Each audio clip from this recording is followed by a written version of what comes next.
Você até falou essa questão do Brasil estar em segundo lugar, né, no maior número. Segundo a OMS, a taxa ideal de cesarianas é que fique entre 10% e 15%. E como a gente viu, é muito diferente Bem aqui, né? Bem distante. maior aqui. E a gente fica em segundo lugar no ranking, a gente só fica atrás da República Dominicana. Qual você acha que é o motivo que leva a isso? Esse número da OMS de 10% a 15%, primeiro que todo dado a gente tem que dar uma pensadinha sobre, né?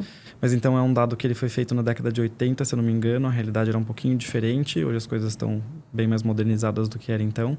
E ele era principalmente baseado mais em Europa e Estados Unidos do que no resto do mundo, né? Porque se você for levar só esse número, por exemplo, tem países no continente africano que tem uma taxa de cesariana de 2%. Isso não significa que, então, está maravilhosa a assistência ao parto do país.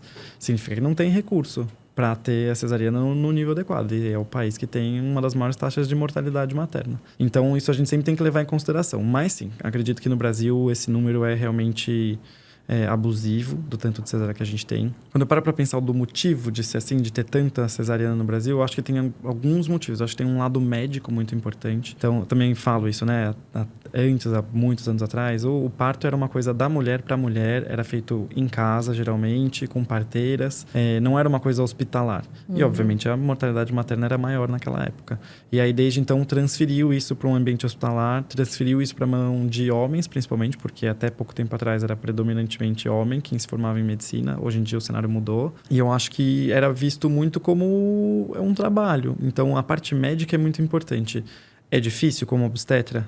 A qualidade de vida de um obstetra? É difícil, não dá para dizer que não é difícil. Mas eu acho que quando você escolhe a sua especialidade, isso já tem que estar dentro da sua conta. E tem tanta especialidade, você pode escolher. Se você quer dormir em casa todo dia, se você não quer ter urgência, é diferente. O obstetra, não. Então, o fato de você, principalmente para parto normal, não saber quando vai acontecer, que horas que vai acontecer, quanto tempo vai durar, que horas que você acaba, fica difícil mesmo organizar a vida, né? Então, às vezes, organizar a viagem, aniversário de família, é difícil mesmo. Então, acho que por conveniência médica, antes, quando a informação não era tão disponível, era muito mais fácil. A gente, então, vamos marcar cesárea e foi. Então, teve essa cultura muito de marcar cesárea por uma conveniência médica. E não dá para excluir a classe médica dessa culpa, né? E a outra parte é a parte materna mesmo. De medo, de ansiedade, de dúvida, com isso que eu já acabei de mencionar, né? Mas eu acho que a principal, a número 1 é medo de dor. E eu falo para as pacientes que, olha, não existe ainda nenhuma alternativa de parto, tanto se for parto vaginal ou cesariana, não existe sem dor. Porque o parto normal, talvez você sinta um pouco de dor. Se você tiver num serviço de referência com uma boa qualidade, você vai ter a opção de analgesia de parto. Então, aí você vai ficar sem dor até o parto e tá tudo bem. E a cesariana, você pode chegar lá eletivamente sem sentir nada de dor e depois do parto a recuperação cirúrgica é muito mais dolorosa e difícil do que de um parto normal.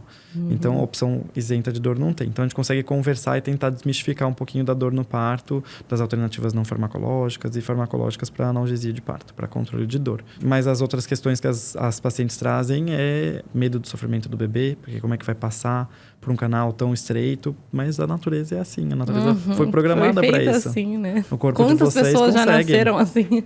Exato, há tempos atrás, que não era tão comum cesariana, famílias inteiras de parto normal. E a natureza, a genética, vocês foram feitas para isso. E eu falo para as pacientes, se você é uma paciente saudável, seu marido é uma pessoa saudável, o bebê produzido, ele tem o código genético de vocês dois. Então, é feito um bebê que é proporcional a vocês dois, e esse bebê, provavelmente, a não ser que alguma condição diferente se encontre, ele foi feito para passar pelo seu canal de parto.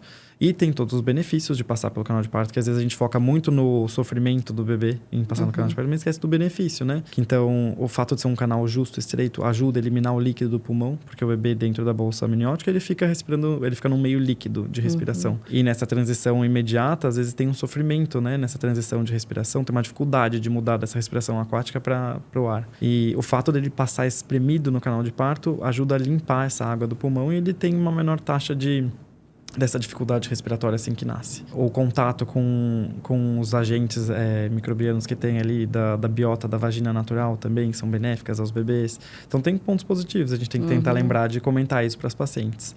Medo de laceração, medo de depois atrapalhar com relação à relação sexual, de mudar a dinâmica ali da pelve, do períneo, de ficar frouxo, qualquer coisa nesse sentido. Mas aí eu tenho uma informação, tá, gente? O meu foi cesárea e aí eu pensei, né? Nada mudou. Doeu depois, entendeu? Eu ficava, gente, mas não passou por aqui. Mas... Sim.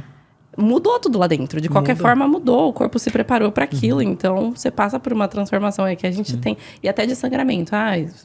Você pensa que na cesárea você não vai ter sangramento vaginal. E tive. Também achava que não teria tal, mas tem. Você também tem, porque também tem coisa para sair ali do que sobrou. Então, Exato. a gente tem, às vezes, não pensa nessas... A gente, vai ser totalmente diferente. Não é totalmente diferente. Tem coisas Sim. que vão acontecer igual. E é importante, exatamente isso, é importante desmistificando. Então, para quem pensa que na cesariana não vai alterar, talvez alguma coisinha da relação sexual, tomara que não, mas pode, né? Tem cicatriz, fica tudo mais sensível, tá tudo em recuperação. Mexeu na cavidade abdominal, que tá logo acima da cavidade pélvica. Então, mesmo a cesariana tem alguma modificação que com o tempo normaliza, né? Então, tudo tem um controle, né? Então, o controle de laceração, dá ponto, volta ao normal. Também, a natureza é sábia. Então, o períneo, a musculatura, o colágeno concentrado na região, a mucosa vaginal, foi tudo feita para isso. Então, a gente vai tentando tirar esses mitos. Então, sinto que é muito essa coisa do médico, que por muito tempo teve essa questão da conveniência médica, né? E dessa parte da paciente dos medos, né? E eu sinto que aqui no Brasil teve muito uma coisa de social também, né? Porque como no SUS, até pouco tempo atrás, não era uma opção para paciente. Teve em 2019 uma lei da deputada Janaína Pascoal que tornou com que as pacientes podiam no SUS escolher optar por uma cesariana, né?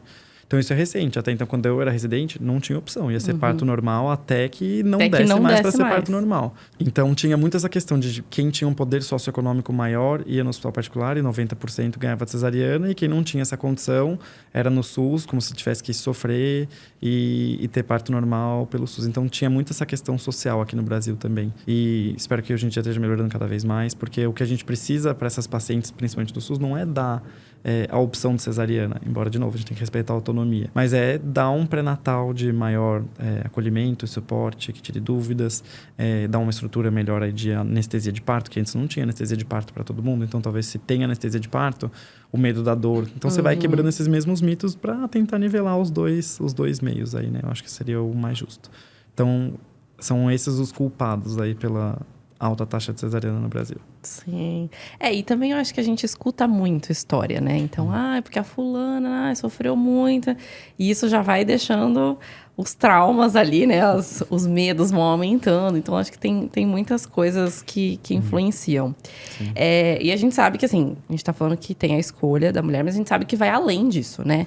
Tem várias questões ali envolvidas, sociais, emocionais, a cobrança que a gente falou da família, tudo. Lembrando vocês que os episódios saem toda segunda-feira no meu canal do YouTube, Fabi Santina. E temos os cortes também no YouTube, no canal Cortes Vida de Mãe Podcast.